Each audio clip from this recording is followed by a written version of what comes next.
I hated the summer house. That's a weird thing to say, I know, but it's true.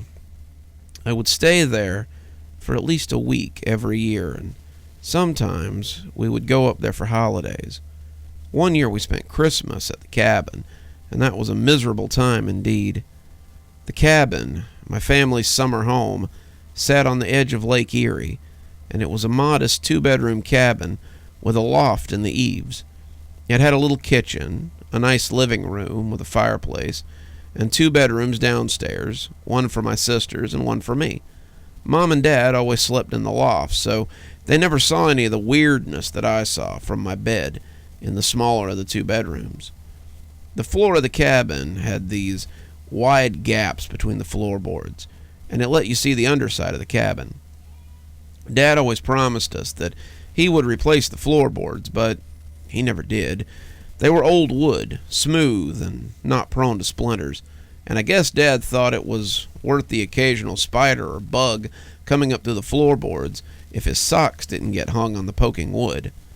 Bugs and spiders and other kind of pests were the least of my concern, though.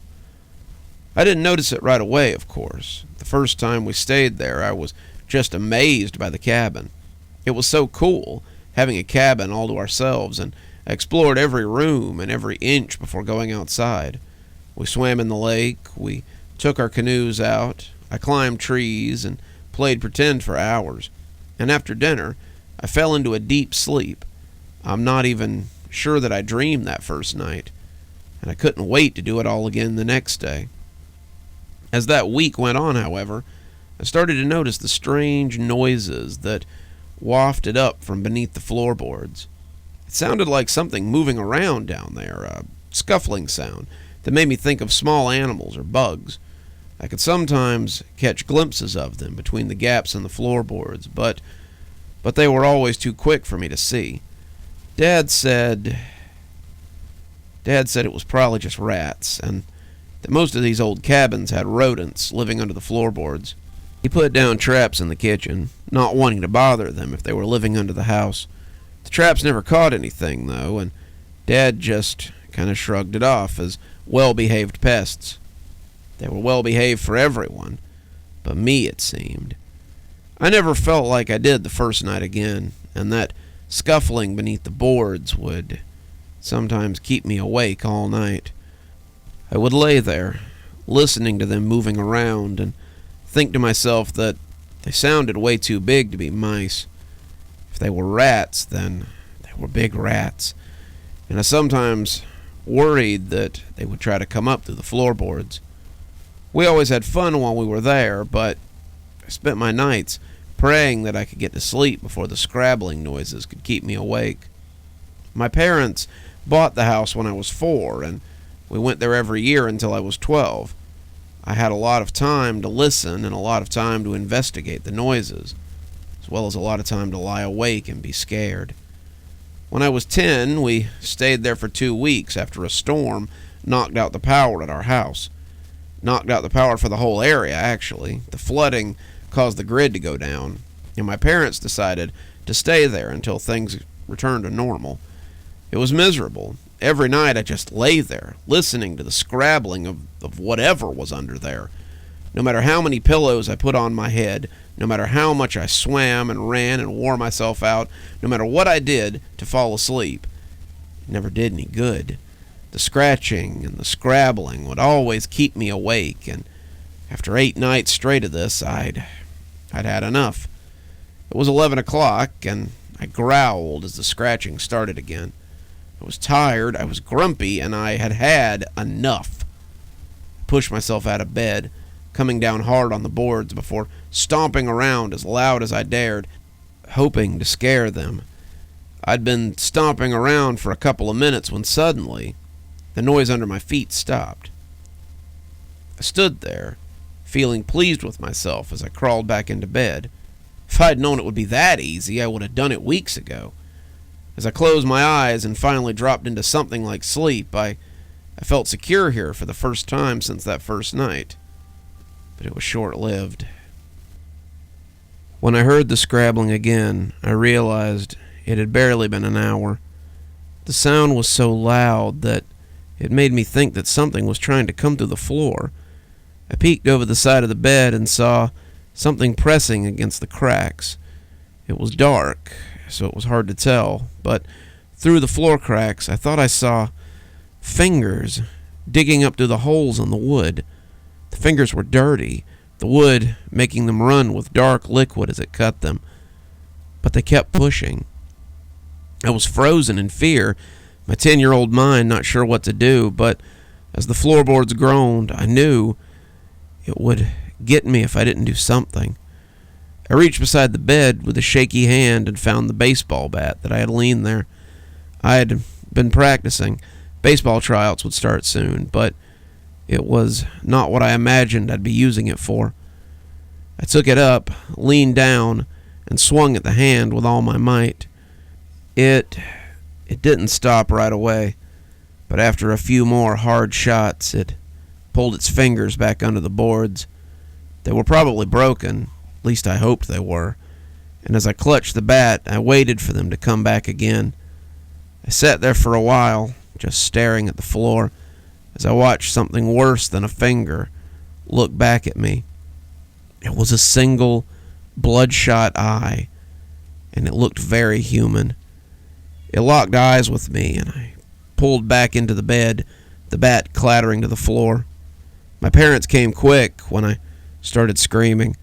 I tried to explain it to them, tried to tell them what I had seen, but they just thought I'd been having a nightmare. Finally, they allowed me to sleep with them in the loft, and until we went home, that was where I slept. I refused to be in that room by myself, even during the day, and I wasn't bothered again that time. Wasn't the last time I saw that mad eye, though, or heard the scrabbling of all those fingers. We didn't go back the next year. Dad couldn't get his time off approved or something, and when they planned a week-long trip when I was 12, I tried to get out of it. I still had nightmares sometimes about those eyes and fingers, and I didn't want to go back. I was 12, old enough to be by myself, and if my sister hadn't tried to do the same thing, I think I'd have managed it. I even promised her that she could have my room, but she was not going for it. Mom put her foot down and said none of us were staying home, and we would all be going, and that would be that. I packed my bat, as well as a flashlight, and we set out for the lake house on the second week of July. I tried my best to wear myself out that first day. I swam for hours. I explored and hiked, and by the time night fell, I was nodding off at the dinner table.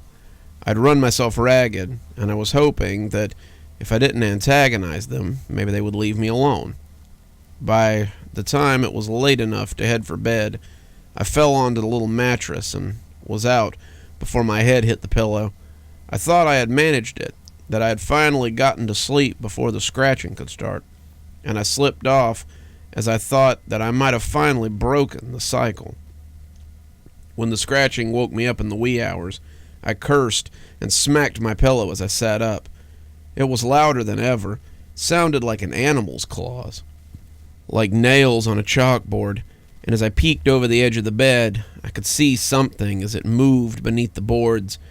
It was pushing again, thrusting its fingers between the wooden slats, and when the fingertips began coming through, I felt like I was having the nightmares all over again. It pushed at the boards, warping them, bending them in odd ways, and I felt certain that it would come through the floor at any minute. Some of the fingers were bent in odd ways, the tips looking like they might have healed after I had broken them, and as I took up the bat again, I prepared to give them something to heal from again. I smashed those fingers as they tried to poke free, and as the blood ran down, they pulled them back, and the eye came back to stare at me. It was bloodshot and awful, and when I hit the floorboards, it moved away as I was left in silence. I tried to go back to sleep, but I couldn't. Every creak of the house, every rustle of the wind, every scrape of a tree branch, every groan of the wood that sounded like the scraping as it returned. I finally fell asleep, but it was nearly morning, and I woke up tired and groggy. I was pokey the rest of the day. My mom asked if I was feeling sick, but I assured her that I was fine. I did take a nap later, though. I wanted to be on my game when it came back that night. But I got more than I bargained for. As I sat in the middle of my bed, bat in hand and fighting sleep, I began to hear a scrabbling like I had never heard before. It was as if a beast with 1,000 fingers was crawling down there, and as it moved, it dug its nails in deep. The boards began to buck and bulge, a multitude of fingers scrabbling at the wood, and when they began to poke through, there was no way I could get them all. I swung my bat again and again, smashing fingers and breaking nails, but it was like an army was underneath the floorboards. I kept hitting them again and again, their digits snapping loudly, but the wood was starting to come up.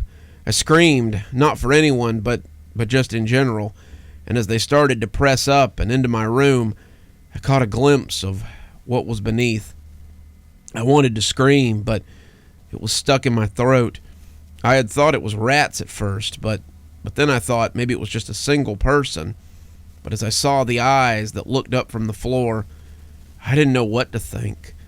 It was people, naked, skeletal thin, all of them trying to come up and out of the area beneath the floor. I counted 4, then 5, then maybe a dozen, and they were trying to pry up the floorboards. Their numbers just kept growing. How many were there under the floor?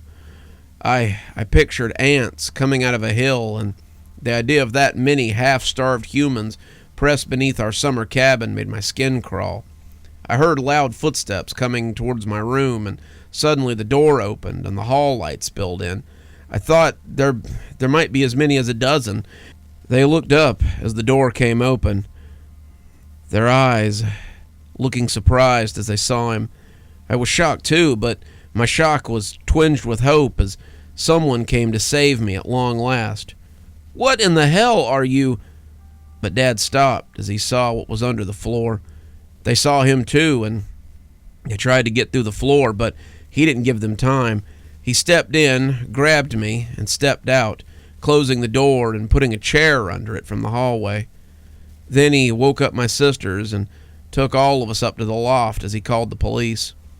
Then he sat up there with a pistol, something I didn't even know he owned until that moment, and waited for the police to arrive or some of the people from the floor to come out. When the police arrived, he came down to let them in, and then he came back to keep us safe. That was my dad, always a protector. Cops didn't find anything, but the pushed-up floorboards kind of helped our story. I told them how long it had been going on, what I had heard and seen, and they searched under the house and in the nearby woods before finally giving up. They found sign in the house of something moving around down there, even a screen on the side of the house that had been jimmied open, but they didn't find much else. Dad didn't tell me till I was older, but apparently the sheriff who came out to check the scene had told him a story. The lake house was so cheap enough that a working stiff like my dad could afford it because it was the site of something terrible. The last owner had gone missing suddenly, a man, a woman, 3 children, and none of them had ever been found again. They'd searched everywhere, but found neither hide nor hair of them. The only thing they did find was a pushed-up board in the room that I now stayed in, enough boards for a small horde to squeeze in through. My parents sold the lake house after that, and we got a timeshare in North Carolina. That was a decade ago, but I still have nightmares about the people under the cabin sometimes. So if you see a cabin for sale on Lake Erie, be very cautious and do your homework. There could be more in the foundation than just the termites.